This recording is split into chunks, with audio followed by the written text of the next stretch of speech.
ભગવાન તમારો માત્ર ભાવ આરોગ્ય છે, એમાંથી ભાવ જમે છે, બીજું કશું નહીં. પરમાત્મા ભાવ જમે છે. ઈશ્વર ભાવનાઓનો વિભો છે. ભગવાને ભોજન કરવાની ના પાડી કે મારે તારી ઘરે નથી જમવું. અરે મેં બનાવ્યું છે. ભગવાન કે ભલે ને બનાવ્યું, જ્યાં ત્યાં જમી ન લેવાય. જમવું હોય તો બે જગ્યાએ જમાય. તમારે જીવનમાં બે જગ્યાએ જમવું, જરૂર પડે તો બે જગ્યાએ જમાય. એક જ્યાં તમારા પ્રત્યે ભાવ હોય ત્યાં જમાય, અને બીજું જો તમારો પ્રાણ સંકટમાં હોય ને જમવું પડે તો જમી લેવાય. તો અહીંયા ભગવાન કહે છે નથી તારામાં ભાવ, નથી મારો પ્રાણ સંકટમાં, મારે તારી ઘરે જમવું શું કામ? એના ભગવાન ન જમે.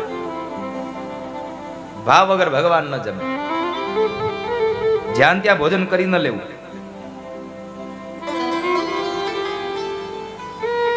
ભાવ વગરનું જમાડવામાં આવે તો તમને એમાં ઓડકાર અમીનો ન આવે. મને એક વાતનો જવાબ આપો. આટલા બધા લોકો બેઠા છો, એમાં ખાસ કરીને બેનો વધારે બેઠા છે, એટલે તમને એક પ્રશ્ન મારે પૂછવો છે કે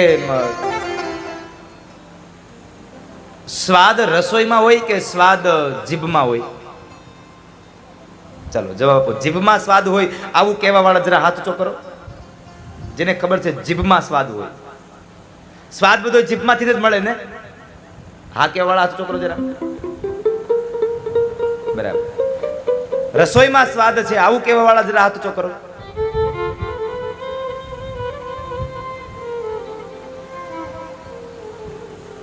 બરાબર. ફરી વાર જીભમાં સ્વાદ છે એવું કહેવા વાળા હાથ ઊંચો કરો. જીભમાં સ્વાદ છે. બધોય રસ ત્યાંથી મળે ને? તો શાકમાં જરાક મીઠું ઓછું હોય તો ડોળા કેમ મળો કાઢવા? અને પાછા માગો છો લાવો તમારામાં ન હોય ઈ. હા, જોરથી કહ્યું તમારામાં ન હોય ઈ લાવો. આપણે એમ કહી તમારામાં ન હોય ઈ લાવો, ત્યાં ઘરમાંથી લાવે, લ્યો તમારામાં છે ને તો ઈ લ્યો. ઈ મૂકે નહીં ને, ઈ તમને હામું આપ્યા વગર ન રહે. જ્યાં સુધી તમને સામું તમને કઈ ન દે ત્યાં સુધી એને ઉફાણો બેહે નહીં, ખાધેલું જરે નહીં.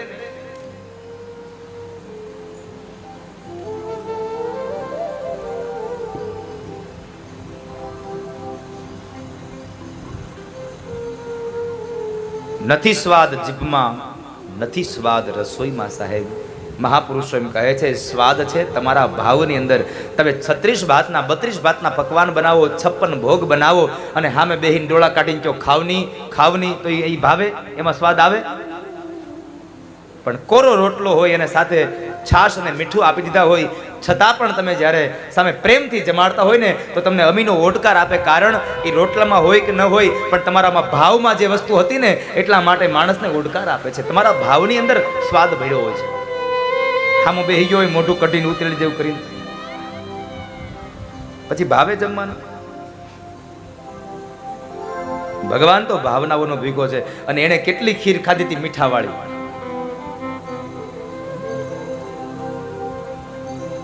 કેટલી ખીર મીઠા વાળી ખાઈ ગયો, અને તોય છેલ્લે કેતો ગયો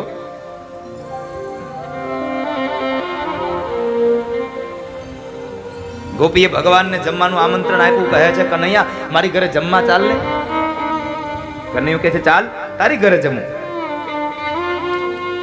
અને ભગવાનને જમાડવા માટે ખીર બનાવી, દૂધ ઉકાળ્યું, એમાં ચોખા નાખ્યા,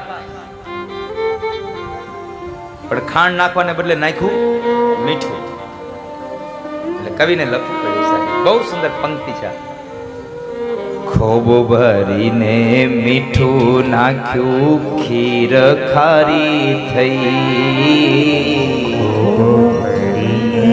મીઠું નાખ્યું, ખીર ખારી થઈ.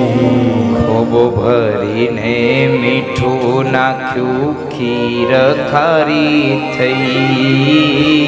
ખૂબ ભરીને મીઠું નાખ્યું, ખીર ખારી થઈ. પૂરી વણીને તૈયાર કરી, પૂરી વણીને તળતા ભૂલી ગઈ. કાનાને નોતરું દીધું રે.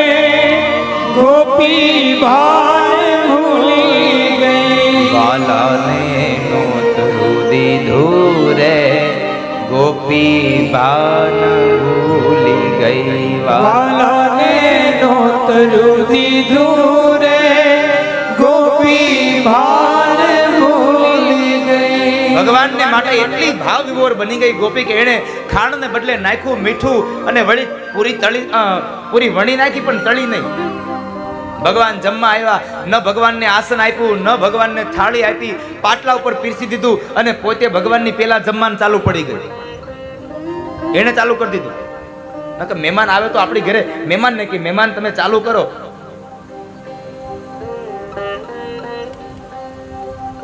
આપણે ચલાવો કેવાનો રિવાજ એ ખબર છે કાને તને? ચલાવો કેવાનો રિવાજ છે હે? ખબર તને? ગામડામાં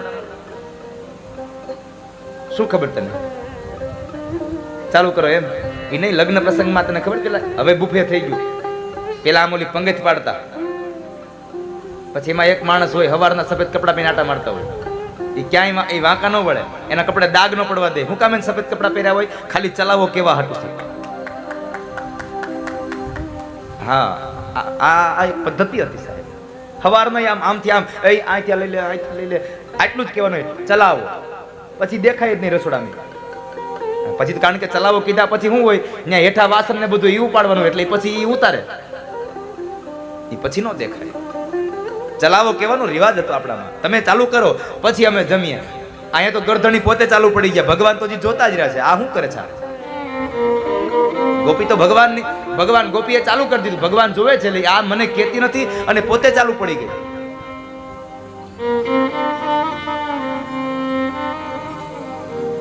ભગવાનની પેલા જમવા લાગીને વિવેક ભૂલી ગઈ અને વળી જમી પરવારીને કનૈયો જમે છે ત્યાં કહે છે, કનૈયા કે તો ખરો, તમારાથી ભાગ્યશાળી જીવાત્મા આ દુનિયામાં કોણ હોઈ શકે?